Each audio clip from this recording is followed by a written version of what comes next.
bapak-bapak, ibu-ibu yang tidak bisa disebutkan satu persatu. Alhamdulillah pada malam hari ini kita bisa bersama-sama berkumpul di musola yang luar biasa indah ini. Saya merasakan keademan di sini. Ini kalau kita survei di Safira kayaknya ini musola paling nyaman di sini. Paling nyaman, paling adem. Insya Allah di sini. Jamaahnya paling banyak juga. Tapi banyak gak kelihatan masalahnya. Jadi antara makhluk zahir dan makhluk batin ini seimbang. Mudah-mudahan kita semuanya diberkati Allah Subhanahu wa taala. Yang kedua, salawat dan salam mudah-mudahan Allah limpahkan kepada Nabi Muhammad sallallahu alaihi wasallam, kepada keluarga beliau, kepada para sahabatnya, dan mudah-mudahan kita semuanya mendapatkan syafaat beliau dan kita bersama-sama mengantarkan beliau bersama Rasulullah di surganya Allah Subhanahu wa taala. Ini sebelum saya menyampaikan apa yang ingin saya sampaikan, sebenarnya saya ini agak ngeri tapi juga senang. Ngeri karena sini ada al-karam. Jadi saya anggap saya talaki aja ini. Jadi saya setoran. Saya setoran kepada Ustaz ini. Saya tadi juga kaget, Ustaz Wahid kok di sini? Harusnya beliau yang memberikan tausiah. Kalau tadi saya kesini tuh niatnya bukan memberikan tausiah, tapi silaturahmi. Silaturahmi, ya itu penting saya kira. Karena sudah lama juga tidak silaturahmi di sini, makanya niat saya pertama silaturahmi, yang kedua menasihati diri sendiri, tapi mudah-mudahan juga merambah kepada para jamaah sekalian. Yang kedua, saya senang ada Ustaz Wahid di sini, karena nanti kalau ada misalnya ada yang salah yang saya sampaikan, ada yang bertanggung jawab. Ada yang bertanggung jawab. Jadi nanti kalau ada pertanyaan silakan kepada Abu ya. Bapak-bapak sekalian, ibu-ibu, adik-adik yang saya cintai dan saya banggakan, ini kita sudah masuk ke malam 21. Ketika malam pertama kita ini semuanya saya yakin ini adalah wajah-wajah yang bahagia dengan datangnya bulan Ramadan. Hari pertama, kedua, ketiga masih luar biasa kebahagiaannya itu. Tapi tidak tahu semakin kesini, semakin menjelang habis ini masih bahagia atau semakin bahagia atau berkurang kebahagiaannya. Alhamdulillah. Persoalannya adalah bahagianya kenapa? Bahagia karena bisa beribadah kepada Allah Subhanahu wa taala atau bahagia karena sebentar lagi lebaran? Dua-duanya. Saling mengiring. Tapi insya Allah kalau jamaah sini ini adalah waktu-waktu yang sangat penting sekali, 10 hari terakhir. Jadi kalau kita amati, kita teliti secara umum, mulai pertengahan bulan Ramadan kemarin itu sebenarnya kita mungkin kebanyakan umat Islam selain jamaah al-makhlusina ini jelas, itu ibadahnya kepada Allah Subhanahu wa taala fokusnya agak terganggu, sudah mulai agak terganggu. Apalagi makin kesini-kesini ini fokus ibadahnya agak terganggu. Makanya benar kata Rasulullah SAW ketika memasuki 10 hari terakhir pada bulan Ramadan itu Rasulullah mengencangkan sarungnya, dikencangkan sarungnya. Ini sebenarnya isyarat kepada kita semuanya bahwa ini secara umum umat Islam itu menjelang selesai Ramadan itu kualitas maupun kuantitas ibadahnya ini kebanyakan agak menurun dibandingkan yang pertama tadi, di awal-awal di hari pertama. Karena kita terganggu dengan berbagai macam fenomena, kesibukan menjelang lebaran. Kalau ibu-ibu mungkin sudah mulai sibuk memikirkan baju barunya untuk anak-anak, untuk bapak-bapaknya, untuk tetangga dan seterusnya. Kemudian bapak-bapaknya sibuk mikirin THR. Ada yang sibuk bagaimana caranya ngasih THR. Yang bos-bos ini juga pusing juga biasanya itu. Yang punya karyawannya juga pusing ini. Kemudian yang karyawannya juga mengharap THR sehingga fokus ibadahnya jadi agak berkurang. Mau tidak mau begitu. Apalagi seperti saya misalnya, yang bukan asli warga sini, itu juga agak sedikit terganggu. Sudah 2 tahun tidak mudik, sudah 2 tahun tidak lebaran di rumah. Nah ini juga terganggu juga. Apalagi pemerintah menyiapkan hari libur nasional ini beberapa hari ini, mau tidak mau juga harus pulang. Maka kemudian wajar kalau kualitas dan mungkin kuantitas ibadah kita itu sedikit agak menurun. Jadi bunga-bunga di dalam hati kita itu bukan lebih cenderung bunga-bunga karena ibadah kepada Allah Subhanahu wa Ta'ala, tapi karena tadi itu mungkin karena berkaitan dengan budaya dan seterusnya. Tapi tidak apa-apa, itu masuk bagian daripada pernak-pernik Ramadan. Nah ini berbicara tentang kesibukan kita. Yang sibuk itu bukan hanya kita, tetapi pemerintah kita juga sibuk. Bagaimana pemerintah kita itu menyiapkan mudik ini yang luar biasa. Diperkirakan berapa? 85 juta orang akan mudik. Jadi di jalan-jalan dan seterusnya dengan berbagai macam arah dan tujuan, pemerintah menyiapkan jalur dengan luar biasa. Ini Bapak Ibu sekalian, suasana mudik. Jadi kalau budaya mudik itu mungkin adanya di kita saja kali ya. Mungkin kalau di Saudi kayaknya nggak ketemu kayaknya. Kecuali warga Indonesia yang tinggal di Saudi mungkin mudik juga itu ya. Mudik itu kalau kita lihat sebenarnya kan kerinduan kepada kampung halaman, kerinduan dari mana kita asal. Kita ini juga nanti akan kembali kepada asal. Jadi ini sebenarnya simbol. Tidak bisa dinafikan bahwa kita ini akan merindukan asal kita dari mana. Kalau mudik itu berarti kan kita rindu dengan tempat kelahiran kita, rindu dengan tempat di mana kecil kita dibesarkan. Tapi itu sebenarnya bisa kita rencanakan. Bisa kita rencanakan kapan waktunya, dengan apa kita mudik, kita membawa apa, itu kita bisa siapkan. Tetapi para jamaah sekalian, ada mudik yang sesungguhnya, yang tidak akan setelah mudik kita tidak akan pernah kembali lagi.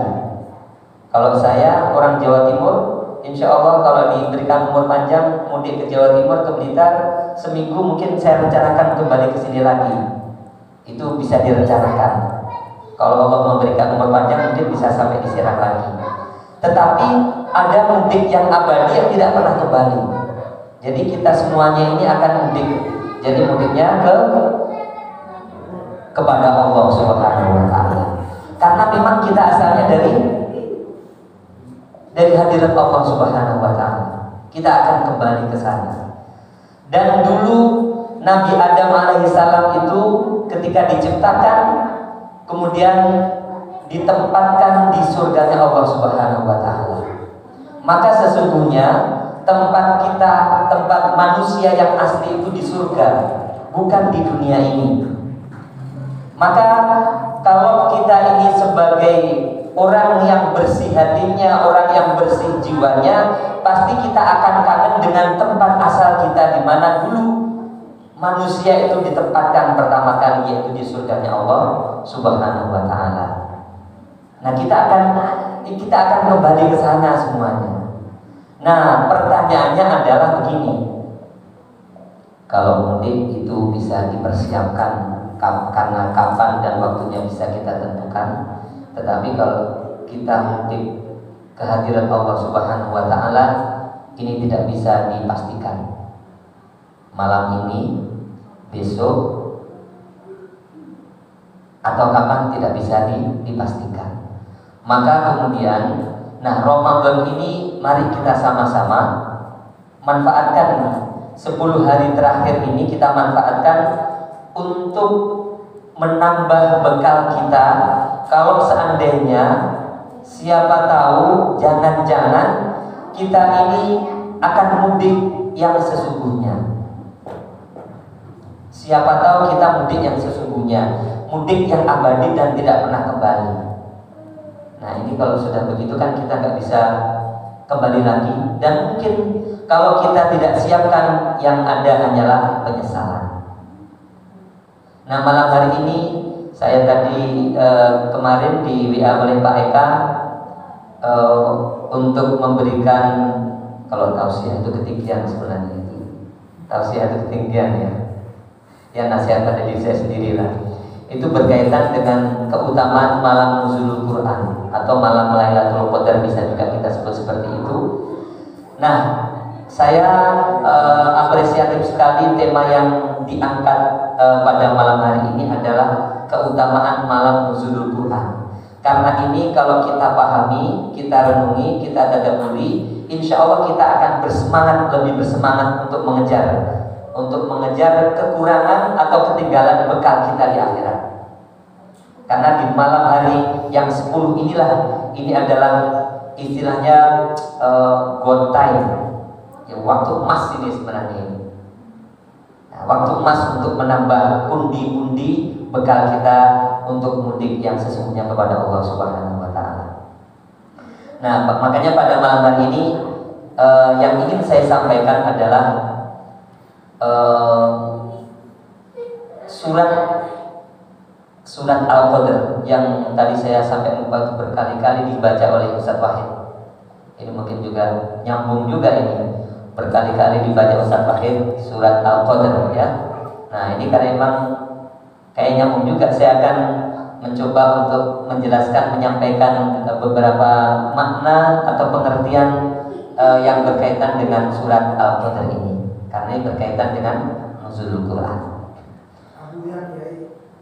Oh Abu ya. Ya itu kepanjangannya apa?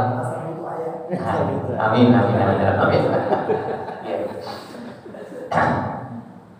Bapak-bapak, ibu-ibu, jamaah rahimakumullah.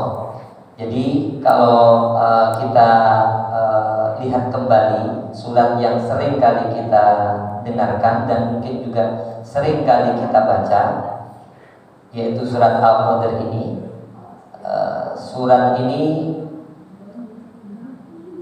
menjelaskan tentang turunnya Al-Quran. A'udzu billahi minasyaitonir rajim. Bismillahirrahmanirrahim. Inna anzalnahu fi lailatul qadar. Sesungguhnya kami menurunkan Al-Quran itu pada malam qadar atau malam kemuliaan. Ada juga yang menjelaskan malam penentuan. Jadi Al-Quran ini diturunkan pada Lailatul Qadar. Nah untuk apa Al-Quran itu diturunkan? Nah, jadi kita ini ibarat pengembara yang akan menuju kepada sebuah terminal terakhir, di mana terminal itu membutuhkan rute yang jelas, membutuhkan guidance. Kalau mungkin Pak Eka sudah pernah ke Blitar? Nah, belum. Pak Eka untuk ke Blitar itu tidak mungkin. Pokoknya jalan aja itu nggak mungkin seperti itu. Itu bisa berbulan-bulan nyampe ke sana. Tetapi Pak Eka membutuhkan rute atau panduan jalur supaya bisa nyampe di sana dengan selamat dan juga dengan cepat. Butuh rute. Maka Al-Quran ini diturunkan oleh Allah Subhanahu wa Ta'ala itu sebagai guidance atau rute kepada kita, untuk kita supaya kita bisa kembali kepada Allah Subhanahu wa Ta'ala dalam keadaan mutmainnah. Ya ayyatuhan nafsul mutmainnah irji'i ila rabbiki radiyatan mardiyah. Nah ini memang kondisi yang seperti ini yang betul-betul kita harapkan kalau kita kembali nanti kepada Allah Subhanahu wa Ta'ala. Mudah-mudahan dan kita sangat berharap sekali kita berada dalam keadaan mutmainnah ini. Karena hanya jiwa yang mutmainnah yang akan dirodai oleh Allah Subhanahu wa Ta'ala ketika kembali. Maka kata Al-Quran, kata Allah Subhanahu wa taala di dalam surat Fussilat disebutkan, qul huwa lilladzina amanu hudaw wa shifa. Jadi Al-Qur'an itu diturunkan oleh Allah Subhanahu wa taala itu fungsinya minimal ada dua. Yang pertama sebagai guidance atau rute atau petunjuk, yang kedua adalah sebagai syifa. Syifa itu obat atau penyembuh. Beda orientasinya antara petunjuk dan penyembuh. Kalau huda atau petunjuk itu biasanya kita belum melakukan sesuatu, kita butuh petunjuk supaya kita tidak salah, supaya kita tidak tersesat, supaya kita tidak terjebak, maka butuh petunjuk. Kalau syifa atau obat itu biasanya kita mungkin sudah tersesat, kita sudah terjebak, kita ada penyakit hati, kita ada kesalahan di dalam diri kita sehingga kita tidak normal, maka dibutuhkan syifa atau obat tadi itu. Maka hudan dan syifa itu adalah dua fungsi Al-Quran yang saling melengkapi. Karena tidak semua orang itu ketika diberikan petunjuk itu mau memperhatikan petunjuk itu. Maka kelanjutan kelanjutan kalimat di dalam ayat ini adalah walladzina la yu'minuna fi adanihim waqrun. Dan orang-orang yang tidak percaya kepada Al-Quran, nggak percaya kepada Allah Subhanahu wa taala, kalau orang mukmin itu dijadikan petunjuk, tapi kalau orang yang tidak percaya itu telinganya itu ada sumbatan, nggak dengar. Wa huwa alaihim ama, dan Al-Quran bagi orang-orang yang tidak beriman itu tidak kelihatan. Ulaika yunadawna min makanin ba'id. Dan orang-orang yang tidak beriman itu ketika disampaikan Al-Quran itu seperti dipanggil dari jarak jauh. Dia nggak dengar dan juga tidak melihat. Itu berbeda dengan orang-orang yang beriman. Kalau orang-orang yang beriman itu, nah itu menjadi petunjuk dan menjadi obat.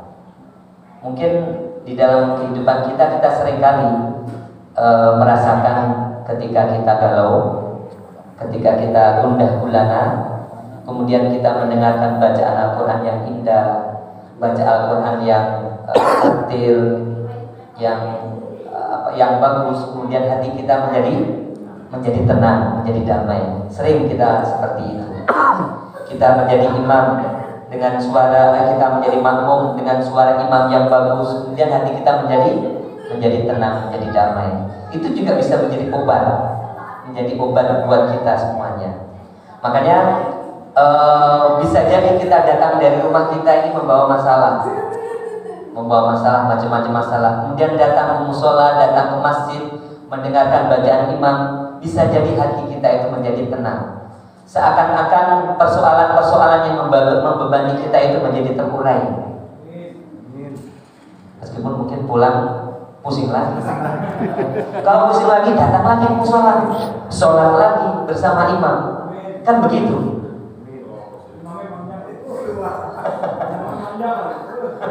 Ya, kan karena memang ya hidup kita itu ya ada dua pasti.